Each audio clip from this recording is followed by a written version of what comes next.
Olá pessoal, boa noite. Gervásio Lopes, vice-presidente da Júnior Achievement Bahia. É um prazer imenso estar aqui, né, com vocês.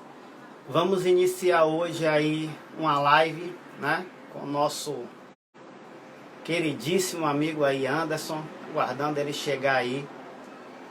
Opa, José, bom ter você por aqui. Bem, quem não conhece a Júnior Achievement é uma associação de educação empreendedora que tem um trabalho brilhante, principalmente nos tempos atuais, dessa nova economia, dessa mudança de paradigma, mudança de mindset aí, mudança de fit cultural, mudança na forma como lidamos com negócios e até nos relacionamentos entre pessoas. E aí uma ONG, uma instituição que tem esse projeto de fazer com que o jovem ainda na idade escolar tenha acesso à educação empreendedora, tenha acesso a uma visão sobre negócios e aí, à medida que ele vai se desenvolvendo enquanto indivíduo, enquanto ser humano, ele vai tendo aí à sua disposição mais ferramentas para poder tomar uma decisão em termos de profissão, em termos de carreira, com um nível de consciência muito maior do que o que nós, né, que não tivemos acesso a uma metodologia dessa, não teve, né? Então essa é a proposta de desenvolver o jovem, mostrar para ele uma visão de mundo, uma visão de futuro, onde ele vai poder, a partir dessa visão de futuro, do conhecimento da livre iniciativa, ele ter à sua disposição ferramentas e elementos para uma melhor escolha profissional, uma melhor escolha de vida, né? E para isso a Júnior Achievement trabalha com voluntários. Então a gente faz esse trabalho de captar profissionais do mercado de trabalho, pessoas que já estão ali na mão na massa, que já têm uma vivência profissional, para ir na sala de aula, compartilhar sua experiência de vida, compartilhar seu conhecimento com esse grupo de jovens que estão ávidos para conhecer uma realidade que a escola, infelizmente, não proporciona, né? A vivência do mundo empresarial, a vivência do mercado de trabalho, a vivência da vida adulta, né? E aí, nesse trabalho, os voluntários, né? A gente acolhe os voluntários, recebe eles com muito carinho, faz um processo de capacitação para esse voluntário, para que esse voluntário esteja apto para poder ir para a sala de aula. E aí quando o voluntário, após esse treinamento, essa capacitação, ele é direcionado para a sala de aula, recepcionado pelas escolas parceiras, e aí ele vai poder exercer em um dia, 2 dias, a depender do programa que ele escolher, a plena cidadania do indivíduo, a capacidade de mostrar verdadeiramente o amor ao próximo, o espírito de solidariedade sendo aplicada e o espírito de solidariedade sendo aplicada e a gente poder, a partir daí, mostrar como a gente pode devolver para a sociedade um pouco daquilo que ela nos deu, né? Anderson Falcão já está aí online, meu amigo. O pessoal está aí ávido para querer ouvir você, Anderson.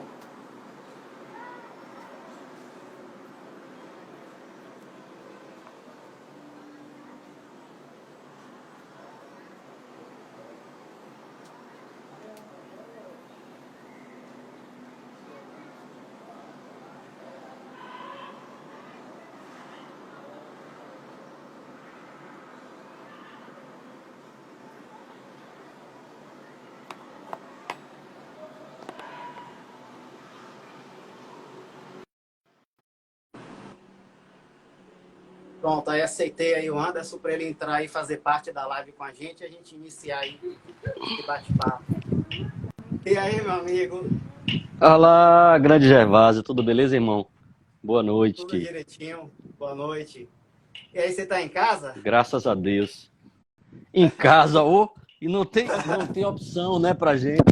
Tem que ser de casa e necessário, né? Eu acho até que o assunto que a gente optou por fazer, o assunto da comunicação, faz muito sentido, né?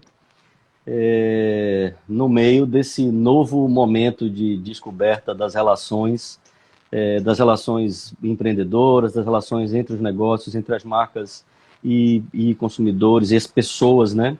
Eu tenho certa dificuldade com o termo consumidor, na verdade, com as pessoas, e entender a dinâmica da comunicação nessa perspectiva também, né? Já que todos nós estamos, de alguma maneira, tendo que lidar com a comunicação em um outro nível, até mesmo com o sentido da presença, né? Que é algo que eu tenho refletido muito sobre a presença, né? A noção de presença que a gente tinha, que a presença era coisa física e, de repente, a presença o agora também é presente e estamos presentes um na vida dos outros. Opa, caiu aqui, desculpa. Opa! Estamos presentes também um na vida dos outros virtualmente. Mas vá lá, faça as honras da casa antes da gente começar, se você preferir. Vamos lá. Aos que estão acompanhando a live, que vão ver a live depois, quem quiser saber mais sobre a Júnior Achievement, na nossa bio tem um link aí de inscrição. Você pode se inscrever, pode ser voluntário. E aí depois a Tainã, que trabalha conosco, a nossa gerente executiva, vai entrar em contato com vocês para poder dar mais esclarecimento e tirar as dúvidas que porventura existirem. Bem, o convidado da live de hoje é ninguém mais, ninguém menos que Anderson Falcão. Vou ler um breve resumozinho do currículo dele. O cara é designer, músico, poeta, meu. O cara é poeta. Você é um poeta na sua vida? Está aí diante de um diretor de comunicação da Júnior Achievement, está comigo aí, com o nosso querido presidente César Almeida, aí nessa gestão, aí tocando essa instituição maravilhosa, diretor de projetos da Associação de Design de Produto e diretor-presidente do Instituto Design para a Vida, né? Anderson, eu vou fazer uma inserção aqui, que não a Tainã esqueceu de colocar. Que Sim. Você foi aluno do professor Gervásio aqui. Hoje, quando ela me falou que seria você que faria a mediação, eu digo, pô, se ele contar, ele vai se entregar que ele tá ficando velho. Eu sou velho. Eu tenho um cabelo branco, mas ele é mais velho que eu. Mas olha aqui, já tá ficando carequinha já. Bem, pois pessoal, o Anderson vai falar sobre o tema comunicação, propósito, experiência e afetividade. Anderson, meu querido, sucesso aí na sua apresentação e pode tocar o barco. Muito obrigado, Gervásio. Obrigado pela lembrança, eu sabia que você ia lembrar disso. Bom, vamos lá. Eu acho que, antes de mais nada, é preciso a gente fazer dar 2 passos para trás para falar dessa comunicação, né? As pessoas têm falado, a palavra afetividade, ela tem estado presente nas relações tanto comerciais quanto de educação. No entanto, eu não sei se ao certo as pessoas estão pensando no afeto como ele deve ser pensado, né? Então, a gente vem de uma comunicação até o início do século XXI completamente offline, onde as empresas todas, né, diziam o que queriam sobre elas, né? Gente, eu vou interromper aqui rapidinho. É porque esse negócio caiu 2 vezes. Então, eu não quero que caia de novo, vai ficar a minha mão mesmo. Então, como eu dizia, as empresas, elas falavam os atributos relativos à marca, relativos aos seus valores, aos seus propósitos, à sua visão e missão. No entanto, essa era uma forma de comunicação não efetiva, né? Porque as empresas diziam o que queriam e não o que de fato eram. O advento da internet e, sobretudo, o surgimento das redes sociais trouxe uma lógica de comunicação onde as empresas não puderam e não podem mais fingirem ser, né? Eu me lembro sempre da propaganda da Brastemp, né? É uma Brastemp. Se não é uma Brastemp, né? Como se a Brastemp fosse a única marca que fosse capaz de produzir os melhores refrigeradores, quando existiam outras marcas, inclusive da própria rede, como a Consul, né? Que é do mesmo grupo, né? Rapaz, você que sempre foi a Brastemp. E além disso, né, veio, além da questão da comunicação, ela deixar de ser offline, passar a ser on, onde as pessoas não têm mais o aspecto do off, né, aquela conversa com o jornalista, ou essa notícia é off. Não, não existe mais off.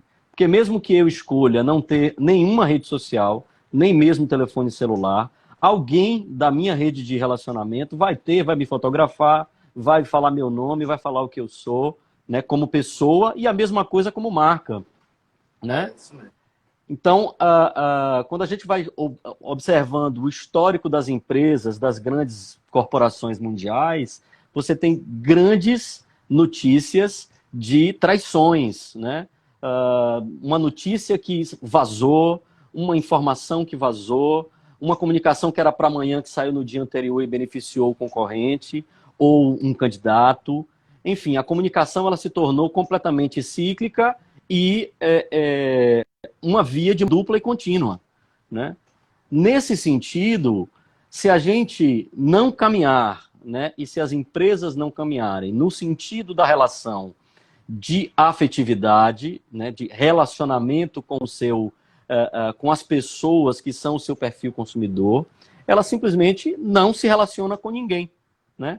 Então, se a gente for falar de comunicação agora, né, em tempos de quarentena, o que é que as pessoas estão escolhendo, com que tipo de negócio as pessoas estão querendo se relacionar, né? Com que tipo de pessoas eu quero me relacionar do outro lado? Alguém que me vende algo ou que me oferece um serviço. Aquelas que eu me identifico com o seu histórico, com o seu processo, com o seu propósito e sobretudo, com as suas, os seus atributos intangíveis, né? É o que não é visto, é apenas o que é percebido, né? Então, eu acho que o afeto, neste aspecto, ele tem muito a ver com o relacionamento, em como a marca se relaciona, né? É quando uma Ambev tem uma marca, que é a AMA, que produz uma água mineral que tem um propósito, né, para a venda de cada garrafa de água mineral, ele tem uma entrega para alguém que vive, que não tem acesso à água potável, e aí simplesmente chega numa situação dessa inteira, tipo, peraí, eu preciso parar com isso agora e eu vou produzir álcool gel, né? Porque está em falta no mercado e eu vou entregar isso. Então, essa água mineral, que é mais cara do que a água A, B ou C, vai ser a escolha de quem se identifica com isso, né? Porque aí eu tenho agora uma relação emocional, uma relação afetiva com aquela marca, né? Então, é uma relação de identificação, né, com o que ela fala, com o que ela faz e com o que ela produz, né? É onde você engaja as pessoas, né? Um outro aspecto, que aí eu vou precisar ler, porque eu escrevi hoje de manhã e eu acho que vale a pena, o afeto é no ambiente corporativo, pode parecer num primeiro momento um assunto desconectado, né? Porque, em princípio, né, os negócios, né, o ambiente de negócios é um ambiente selvagem, né, que não permite emoções, mas isso é uma noção antiquada ou ultrapassada, né, das relações das empresas, né? Então, as pessoas estão susceptíveis às vulnerabilidades em todos os contextos, né? E estão valorizando empresas e negócios e pensamentos, né? Ou melhor, e pessoas que tenham pensamentos não apenas racionais, né? Mas que gerem resultados e impactos positivos para a sociedade. Nesse sentido, é que eu entendo que o afeto ele se conecta com com o assunto da comunicação. E aí eu vou trazer uma ideia do que eu penso, para mim, o que é design, né? Que é a minha relação direta com a comunicação está no design. Design, para mim, ele é propósito, né? Ele é relacionamento e afetividade, Por que o design para mim são essas três coisas e por que ele se relaciona com a comunicação? Porque quando você opta por um determinado produto, você opta, ou por uma determinada marca, você opta porque você se identificou com atributos intangíveis daquela marca, com o que está escondido por trás dela, mas que está presente em todas as suas ações, né? Sejam elas ações de comunicação e marketing, sejam elas ações de relacionamento de marca, e sejam elas ações dos braços sociais, dos braços educacionais, né, em como essa empresa se relaciona com o seu meio, né, com o seu meio social, ambiental, econômico, né, como eu reconheço os impactos e como eu devolvo em algum tipo de entrega, né? Então, primeiro, você se relaciona com isso, e isso é o que tem a ver com afetividade. Depois, quando a relação ela é estabelecida, você passa a ter uma experiência, né? E se você tem uma experiência que é positiva, você ganhou aquela pessoa, né? Ganhou o afeto dela, ganhou a palavra me fugiu, me ajude se você lembrar, confiança, né? E automaticamente essa pessoa vai defender esta marca também, vai comprar um produto a mais, ou um produto que eventualmente não fazia parte daquele mix, né? E gera produto aquilo original. que, por exemplo, eu também sou da área de PNL, gera o Sim. rapport, né? Sim, sim, sim. Exatamente. Exatamente. E quando essa conexão existe, é quando a gente entende por que as pessoas escolhem marca A ou B, né? De qualquer segmento. Quando às vezes essas. E quando muitas vezes essas marcas, elas têm do ponto de vista de qualidade, elas têm a mesma entrega, né? É como a gente comparar BMW e Mercedes-Benz, ou Nike e Adidas, hoje até Apple e Microsoft, Samsung e Apple, né? Todas essas marcas, elas têm entregas positivas. O que muda a minha escolha é, primeiro, a experiência, né? O tipo de experiência que aquela marca me proporcionou, e depois a identificação com os atributos intangíveis, né? Então, sem falar disso, sem se comunicar com isso, né, de maneira verdadeira, né, eu gosto de dizer que as empresas antigamente elas podiam dizer o que eram, e hoje elas têm que ser, né, de fato. Elas não podem apenas dizer. Então, elas... Agora, você colocou na internet, no site, tem que provar. Exatamente, né? Não adianta você dizer que... a Apple, inclusive, brinca com a mesma linguagem da antiga Brastemp, né? Se não é um iPhone, não é um iPhone. É uma linguagem de comunicação, de fato, muito ousada, mas eles criaram a tecnologia, né? Quem desenvolveu e trouxe para o mercado o que ninguém tinha pensado, ou se tinha pensado não tinha coragem de lançar, né? Foram eles. Então, eles podem se dar o luxo de dizer de fato isso. Porque, realmente, se não é um iPhone, são as outras marcas que me copiaram, né? Como aqui na Bahia, por exemplo, a Soldila, né? Que é uma marca que é muito conectada com a realidade soteropolitana, né? Com a linguagem da cidade, né? A Soldila é uma marca que inicialmente não tinha essa linguagem, que um dia disse, bom, vou colocar um Osh na estampa da minha camisa, né? Todo mundo ficou ali preocupado em lançar, mas no dia que lançou, que deu certo, né? Eles cresceram absurdamente, né? Para o tipo de produto, para uma marca local, se descolaram das marcas que vendiam apenas a linguagem carioca, né? Se a gente voltar aí 4, 5 anos atrás, todo mundo consumia a linguagem carioca e não baiana, né? No entanto, o sucesso dessa comunicação com a realidade das pessoas com que você se relaciona, trouxe 4, 5 marcas concorrentes copiando, né? Então, esse é o sucesso de uma comunicação afetiva, com propósito, né? e com uma construção de relacionamento sincero e verdadeira, né? E aí, dentro dessa noção do que é uma comunicação afetiva, tem 6 pilares que foram conceituados por uma série de teóricos da comunicação mais recente, que eu não vou ficar citando aqui, não é o caso, mas esses 6 pilares, eles são bem interessantes, porque, primeiro, eu ofereço o que eu tenho, né? O que é que eu tenho de concreto, verdadeiro, intangível para entregar? Aí eu estabeleço uma relação.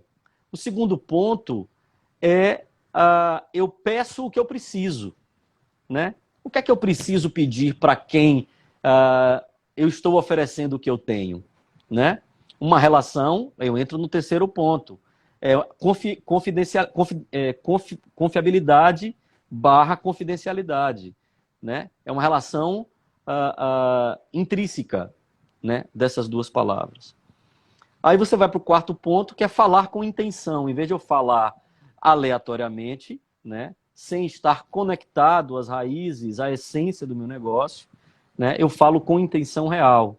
Depois eu ouço, olha, o quinto é lindo, ouvir com o coração.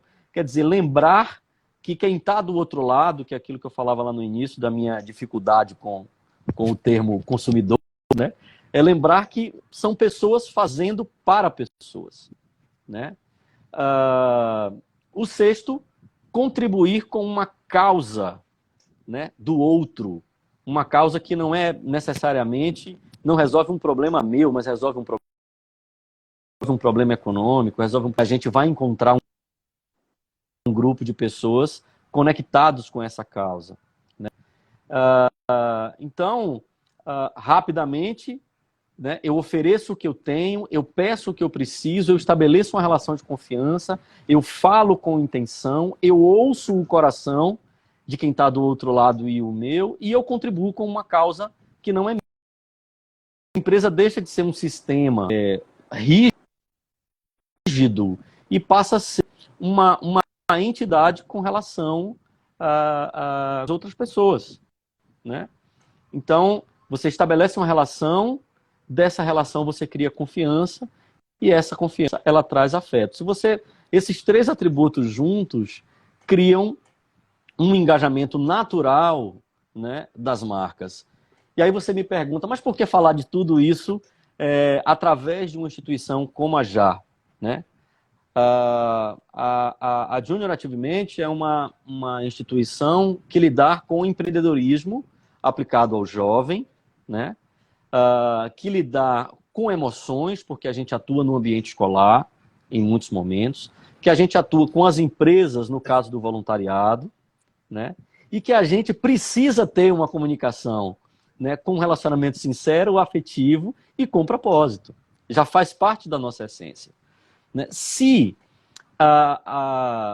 os nossos voluntários, se a nossa relação com os colaboradores, parceiros e investidores estiverem baseadas nesse tripé, né, a gente chega na sala de aula com um potencial de transformação econômico-social que é indubitavelmente incalculável, né? Porque a gente lidar no ambiente da sala de aula com um adolescente com diversos aspectos, principalmente na escola pública, com aspectos emocionais, aspectos familiares, psicológicos, sociais, né? Se esses 3 atributos eles estão refletidos ali, né, a gente vai impactar de fato a vida desses jovens e transformar em empreendedores, né, pessoas em empreendedores, mas empreendedores com esses 3 pilares da comunicação muito enraizados, né? Ou seja, uma geração de novos negócios com propósito, né, com consciência da experiência e com consciência do relacionamento afetivo, né, com as pessoas. Então, não tem como a gente se distanciar, né, desses 3 pilares, né? Entraram algumas pessoas aí, muito bem-vindo, Marcos Murilo, Orlando, lá do Rio de Janeiro, ó, a gente tá bem na fita. Então, para quem entrou agora, Diga. Vá fundo, pode falar.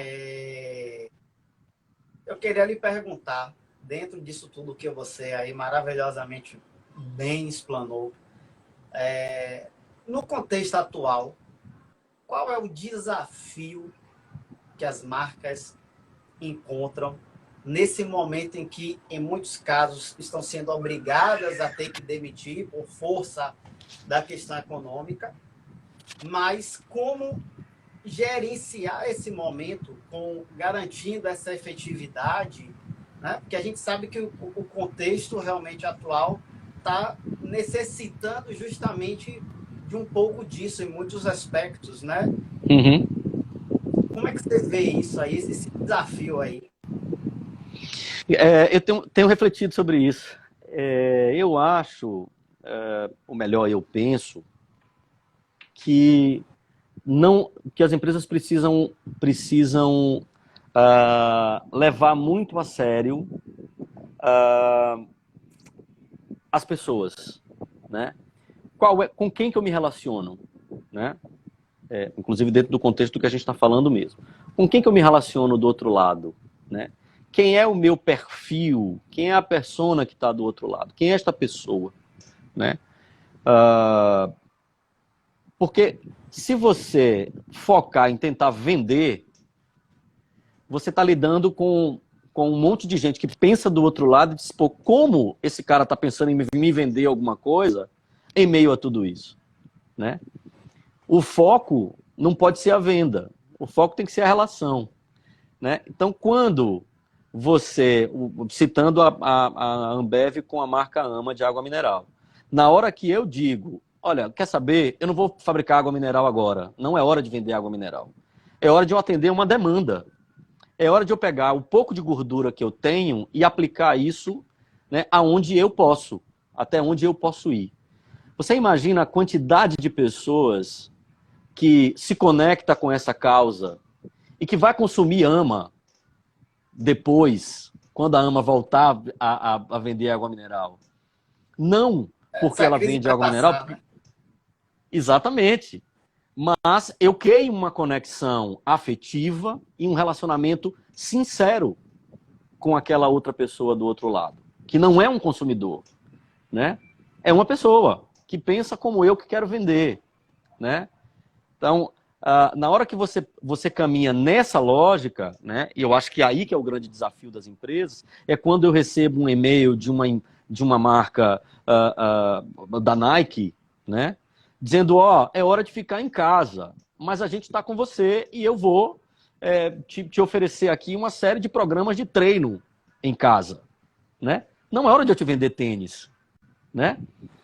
Mas o fato de você se conectar com esta marca por este viés te faz até dizer assim, quer saber, eu vou comprar um tênis, se eu posso. Vou entrar aqui na loja virtual, vou pedir um tênis e vai chegar na minha casa, né? Então eu acho que o grande desafio é esse, né? As empresas de alimento, né, que hoje talvez sejam muito impactadas, porque são empresas de comércio, bares e restaurantes que estão fechadas, né, para o atendimento direto ao público, e de repente você recebe ali uma mensagenzinha afetiva, né, carinhosa, né, dizer, se você precisar, em vez de dizer o ganhe bis, em vez de te oferecer algo, eu digo, se você precisar de se alimentar e tiver afim de comer alguma coisa, coma, né? Ou, esses dias eu recebi, não vou me lembrar de que marca foi e qual era o serviço especificamente, eu acho que foi a Uber, né, que eu recebi um e-mail dizendo assim, se precisar, né, fique em casa, mas se precisar sair, você pode usar a Uber. E se não tiver Uber, use um táxi, use as outras marcas também, né? Então você começa a estabelecer uma relação que não é mais de interesse, né? É de cuidado, é de afeto. E na hora que você se conecta com estas pessoas do outro lado, né, automaticamente você ganhou não um consumidor, né, mas sim alguém que defende as suas ideias, que acredita no que você produz, né? Assim como a gente já vinha começando a se relacionar com uma série de marcas que apresentavam um propósito, né, na frente e não um produto, né? O que eu te ofereço é o seguinte, um monte de selo de sustentabilidade, social, econômica, ambiental, né? O que eu te ofereço é um produto que é fabricado com pequeno agricultor, né? Com agricultura familiar. O que eu te ofereço é um produto com propósito. Na hora que eu faço isso, eu ganho uma fatia, e uma fatia fiel de compra, porque não está comprando pelo preço, não está comprando pela marca apenas, né? Ela está comprando pelos propósitos que estão intangíveis, que estão ali por trás daquela marca. Quanto tempo a gente já falou? Já temos aí 30 minutos já. 30 minutos, né? A gente não tem muita gente online, mas entraram algumas pessoas enquanto a gente fazia essa fala. Eu vou só fazer recapitular. A gente estava falando até aqui do objetivo central dessa live, falar de comunicação, né, com propósito, relacionamento e afetividade, né?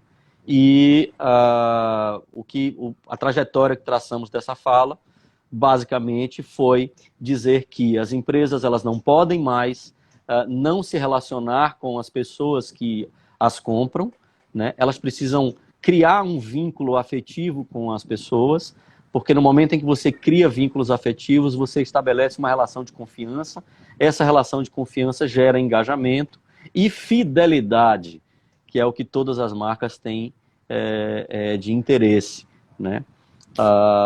E dentro disso a gente falou dos 6 pilares da comunicação afetiva, que é oferecer o que se tem,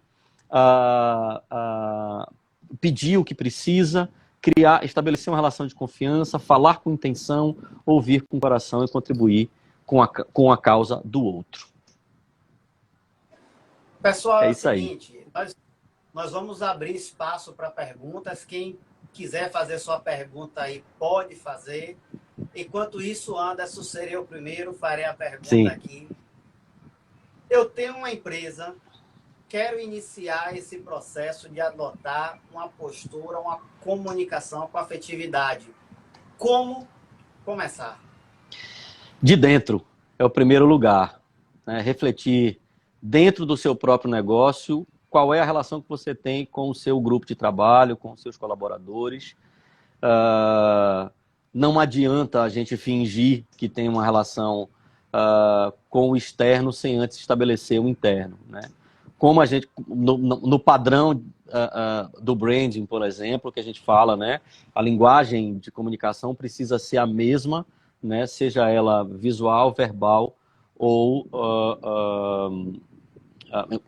em todas as pontas, né, da comunicação. Não adianta eu lançar aqui um puta anúncio dizendo que eu sou fantástico, né, mas na hora que o call center atende, eu tenho um atendimento ruim, né? Ou seja, eu não criei eu não estabeleci primeiro as reflexões internas, eu não fiz autocrítica interna, eu não identifiquei as pessoas que não fazem parte do propósito do meu negócio, né? Então, em primeiro lugar, se voltar para dentro, criar uma relação afetiva e concreta com o seu grupo de trabalho, com seus colaboradores primeiro, né? Para depois começar a pensar em publicizar isso. E, sobretudo, entender qual é o propósito do seu negócio. O seu negócio precisa ter um propósito. O RH das empresas não estão mais contratando pessoas que não tenham propósitos, né? Imagine que os currículos hoje em dia você precisa ter o seu engajamento social. Qual a sua relação de voluntariado? Com quem foi que você já se dispôs a ajudar? Com que tipo de instituição social, né?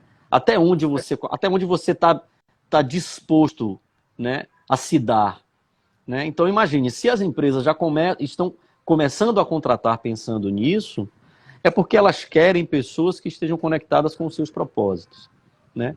Uma vez isso feito o dever de casa internamente, cara, o externo, né, a comunicação externa, ela é um reflexo, né? Porque aí, se eu sou o que eu estou dizendo que sou, o resto ficou fácil, né? Então, o primeiro ponto é isso. Então Alguém seria meio que uma busca de autoconhecimento da organização, Sim, pensar sim, no seu fit cultural, pensar em como deve ser moldada a sua cultura organizacional, para daí exatamente. transferir isso para a realidade, né? Sim, sim, com certeza. Com certeza. Sobretudo, ter um propósito real, né? Se o meu propósito ninguém abre um negócio só porque ele quer vender, né? O cara que quer só vender, ele é ambulante. Ele não estabelece uma relação de venda. E mesmo o ambulante, né? Mesmo o pipoqueiro, quando ele é mais sorridente, ele é mais simpático, ele é mais afetivo, ele tem mais gente comprando o produto dele. Não é ser um produto apenas bom, né? Então, isso de estabelecer um modelo de governança afetivo, né, dentro do negócio, o resto é reflexo. Orlando fala aqui E a gente embaixo. cansa de ver. Você falou aí, me Sim, lembrei das correntes que a gente recebe às vezes no WhatsApp dos vendedores de sim, praia. Os que fazem sucesso e são campeões em vendas são justamente sim, aqueles que adotam essa é, postura de gerar, levar afeto, exatamente. alegria para os seus Zé. clientes. Olha a figura lá do camarão na Tem uma barra. Vamos pergunta aí vender do comigo Orlando aí. camarão, né? Orlando, a postura pode não ser sincera, mas sim com intenção de vender. Até pode, Orlando, até pode. Ainda existem empresas que não entenderam, né?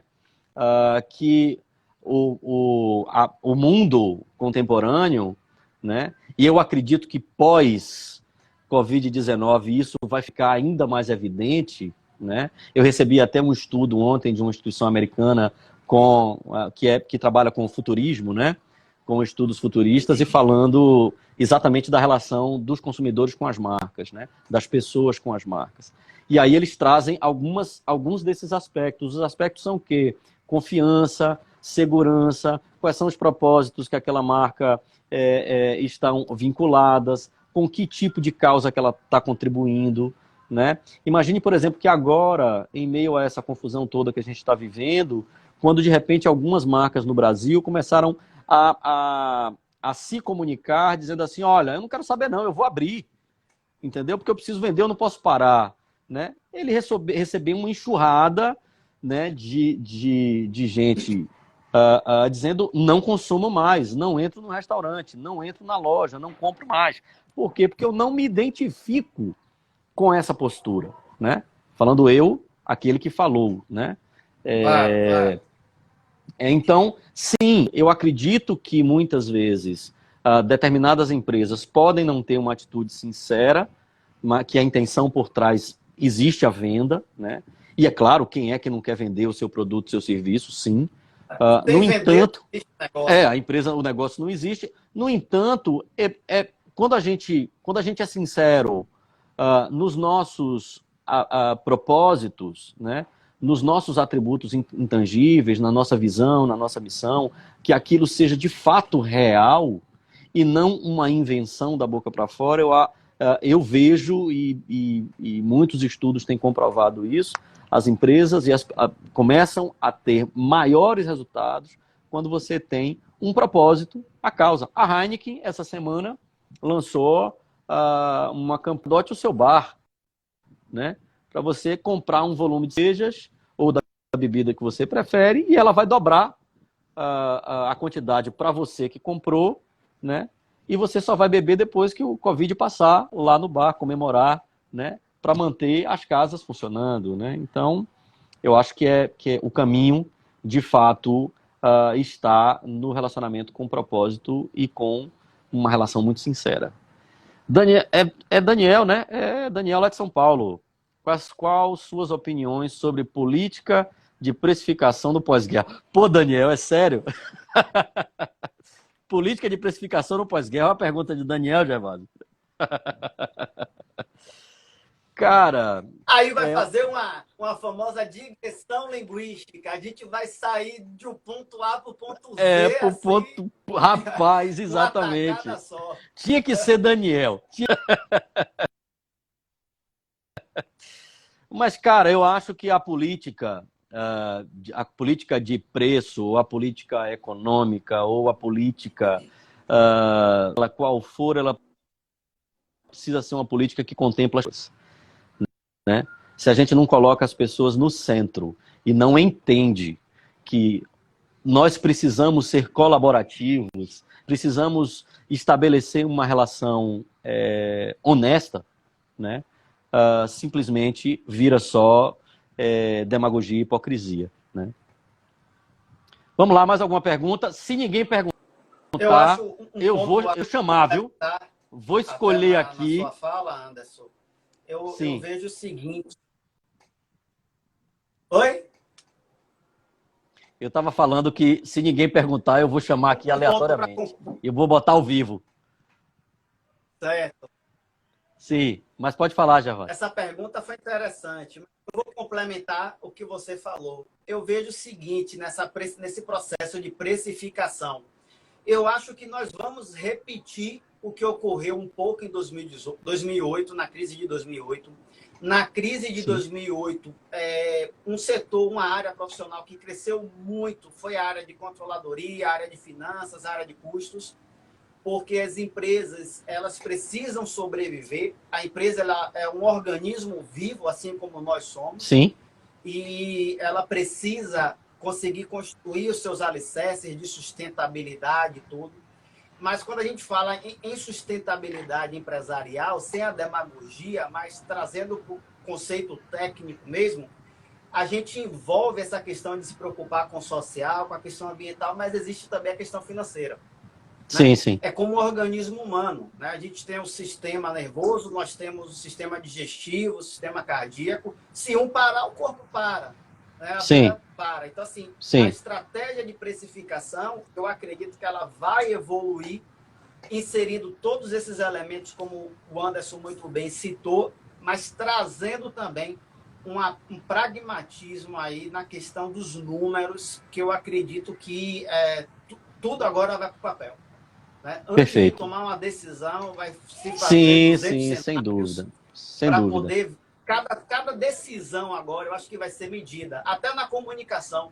Se eu falar X, qual é o impacto que isso vai gerar? Se eu falar Y, qual é o impacto que vai gerar? Exatamente, e aí, exatamente. O pessoal da comunicação costuma fazer o teste AB, né? Lança uma comunicação, lança outra, a que gerou o melhor resultado é a que escolhe. Sim, sim. E, inclusive, gerenciamento de risco, né?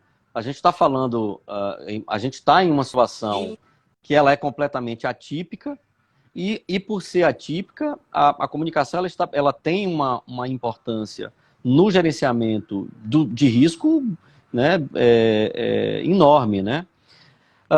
Orlando falou aqui novamente, as empresas pequenas, em empresas pequenas, a ideia é mais fácil de implantar. É verdade, sem sombra de dúvida, quanto maiores as organizações, mais complexo é estabelecer um sistema de governança, mas sem dúvida, né? Te digo isso até com alguma experiência na relação, por exemplo, com o governo, né?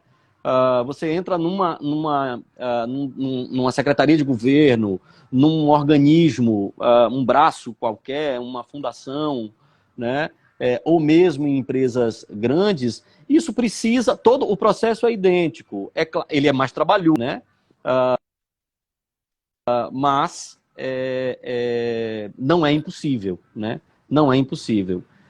E tem um outro aspecto aí, já que você tocou em empresas grandes e empresas pequenas.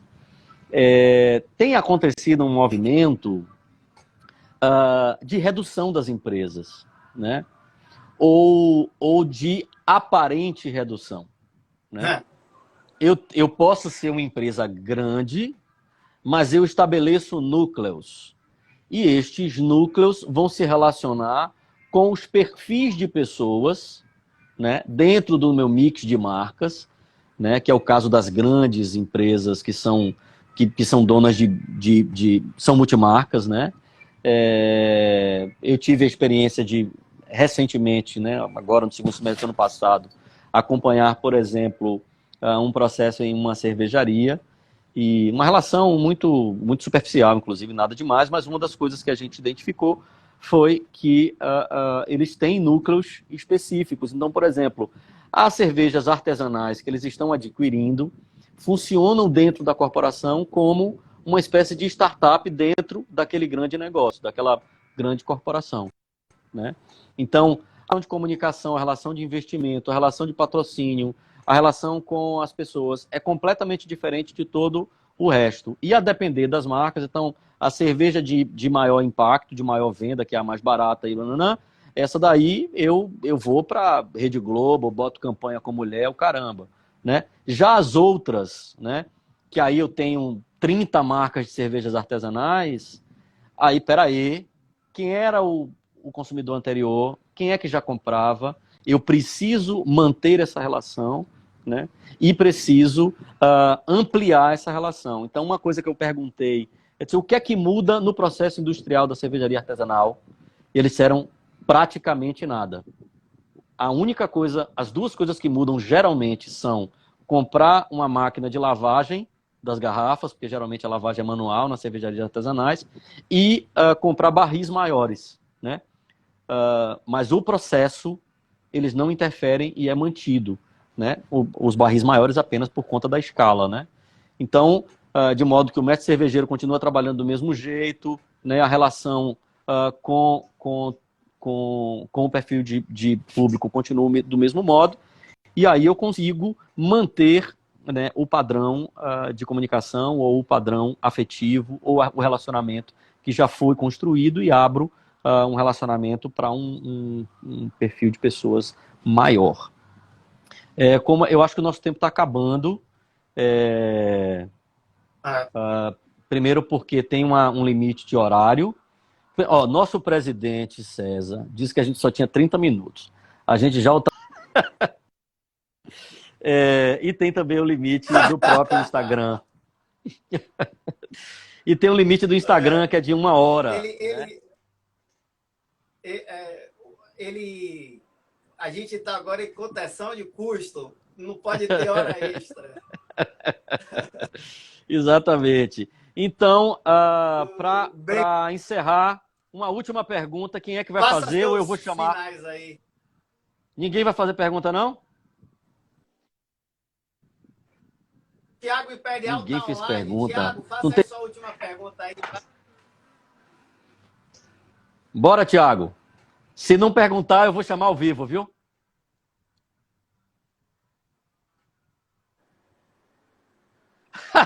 Ô, Orlando! Faça isso comigo, não. Eu acredito que é porque tem gente... Vende porque tem gente que concorda com tudo aquilo, né? Ou simplesmente é alheio a tudo isso.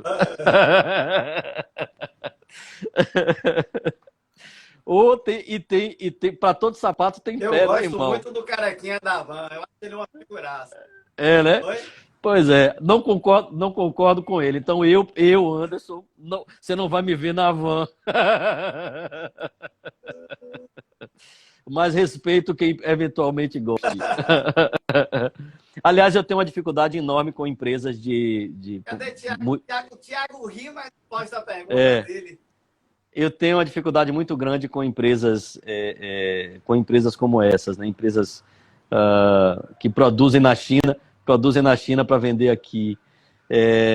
Por exemplo, eu atualmente, das lojas de departamento, acho que a única que eu entro é a Riachuelo, por ter assumido uma postura de fabricar os seus produtos no Brasil, né?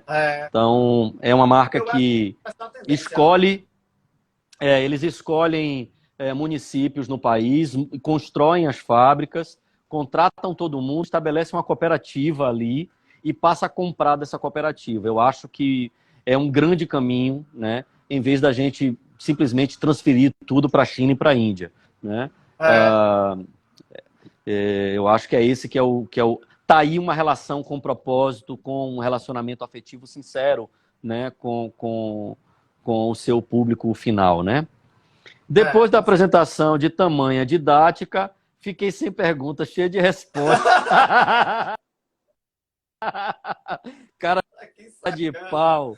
Bom, gente, então vamos aqui finalizando coisa. A gente falou um pouco aqui sobre comunicação afetiva, nas relações empreendedoras, nos sistemas de gestão, da importância das marcas se comunicarem sinceramente, afetivamente, com as pessoas das quais elas têm interesse de se relacionar. E não posso deixar de falar que essa live é uma live que está sendo promovida pela Junior Ativemente, capítulo Bahia, da qual eu sou diretor de comunicação. Gervásio é o cara que manda no nosso dinheiro, entendeu? Que libera ou não libera nada. Agora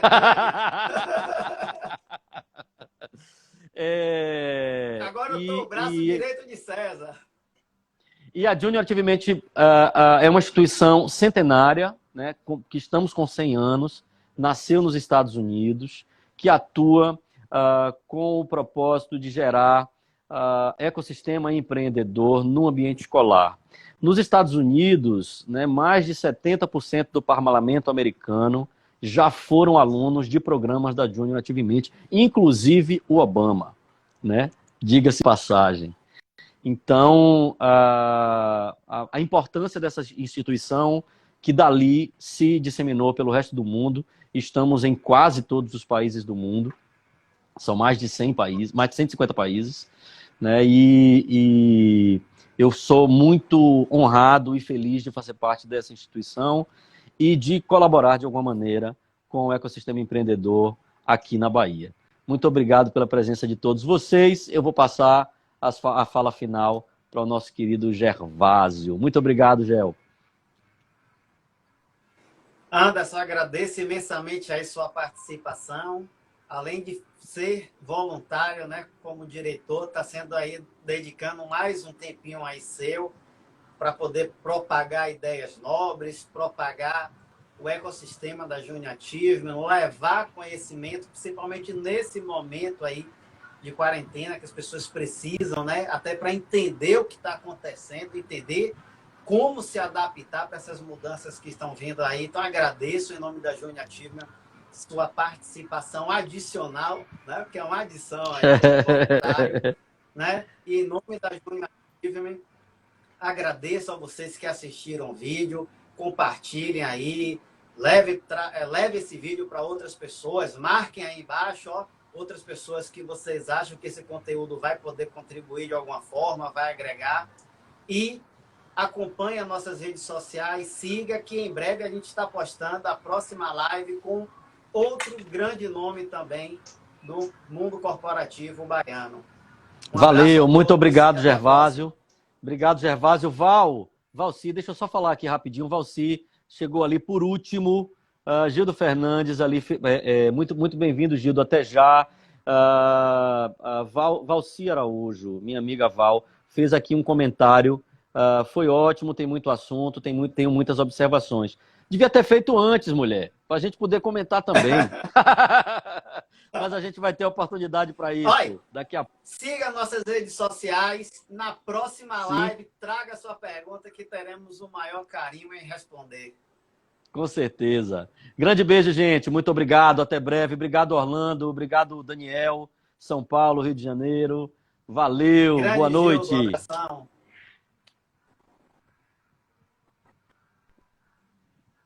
Boa noite. Tchau, tchau.